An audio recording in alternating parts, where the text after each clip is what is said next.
السلام علیکم ورحمۃ اللہ وبرکاتہ۔ ناظرین کرام، آج ہم آپ حضرات کے سامنے امام مسجد کی فضیلت جو مولانا الیاس گھومند صاحب دامت برکاتہم عالیہ نے بیان کی، وہ آپ حضرات کے سامنے پیش کرنا چاہتے ہیں۔ وہ کہتے ہیں یہ جو مسجد کا امام ہوتا ہے، مقتدی کو اس سے عقیدت ہونی چاہیے، اور جس مقتدی کو عقیدت نہ ہو اس کو تو مسجد چھوڑ دینی چاہیے، کسی اور مسجد میں چلا جائے۔ امام کے ساتھ بھی عقیدت نہیں ہے تو بتاؤ عقیدت کس کے ساتھ ہوگی؟ اگر امام میں کوئی چھوٹی موٹی کمی بیشی ہو اس کو مت دیکھو، امام ہی ہوتا ہے۔ اور آپ یہ بات ذہن نشین فرما لو کہ امام عشاء کی نماز پڑھائے اور اس کے بعد 2 سنت اور 3 وتر پڑھے اور سو جائے، اور پوری رات سوتا رہے، نہ تسبیحات پڑھے، نہ تلاوت کرے، نہ ذکر کرے، نہ تہجد پڑھے، اور صبح اٹھ کے 2 رکعت سنت پڑھے اور فجر کی جماعت کرا دے۔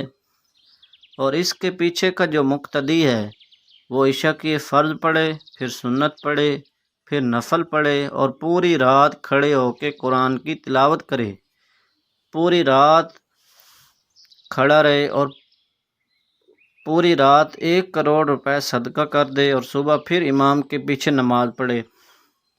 اللہ کی قسم امام اس سے پھر بھی افضل ہے، مولانا صاحب پھر بھی اس سے اعلیٰ ہیں۔ میری عادت ہے میں کوئی بات بغیر دلیل کے نہیں کرتا۔ اس کے اعلیٰ ہونے کی وجہ کیا ہے؟ دیکھو، ایک فرض نماز کی اہمیت کتنی ہے۔ اگر کوئی شخص ایک فرض نماز کو پڑھے اور وقت گزار کے پڑھے تو پوری زندگی انسان نوافل پڑھتا رہے، یہ جو وقت گزار کے نماز پڑھی ہے اس کا تدارک نہیں ہو سکتا۔ اس کا معنی یہ ہے کہ 2 رکعت فرض یہ عمر بھر کے نفلوں سے افضل ہیں۔ آدمی اگر 2 رکعت فرض پڑھ لے اور ایک طرف 2 رکعت فرض نہ پڑھے اور آدمی 2 لاکھ نفل پڑھ لے تو 2 رکعت فرض کی برابری نہیں ہو سکتی۔ تو فرض کتنے اعلیٰ ہوتے ہیں، فرض کا مقام کتنا زیادہ بلند ہے، اور ایک جماعت کے ساتھ فرض پڑھے اللہ اس پر 27 فرضوں کا اجر عطا فرماتے ہیں۔ یہ گنتی آپ نے کرنی ہے، میں نہیں کروں گا۔ کہتے ہیں کہ امام عشاء کی نماز پڑھائے، پیچھے 1000 مقتدی ہوں تو امام ہر مقتدی کو 27 فرضوں کا اجر ملے گا، اور امام کو 27,000 فرضوں کا۔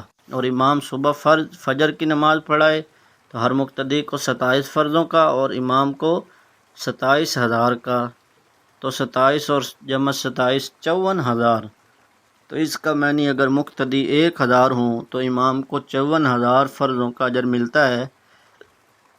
اور مقتدی کیا کر رہا ہے؟ نفل پڑھ رہا ہے، پوری رات نفل پڑھے گا تو کتنے پڑھ لے گا؟ 1 ارب بھی صدقہ کر لے تو نفل ہی ہوگا، اور امام کو 54,000 فرضوں کا اجر مل رہا ہے۔ اس لیے اگر امام صاحب خراٹے مار کے سوتے بھی رہے ہیں نا، اور یہ حاجی صاحب کھڑے ہو کے عبادت بھی کرتے رہے ہیں، امام کے برابر نہیں ہو سکتے۔ اس لیے اپنی اوقات پہچانے، اپنے ائمہ کرام کی، ائمہ مساجد کی زیادہ سے زیادہ عزت قدر احترام کریں۔ اللہ تعالی ہم سب کو عمل کرنے کی توفیق عطا فرمائے۔ والسلام۔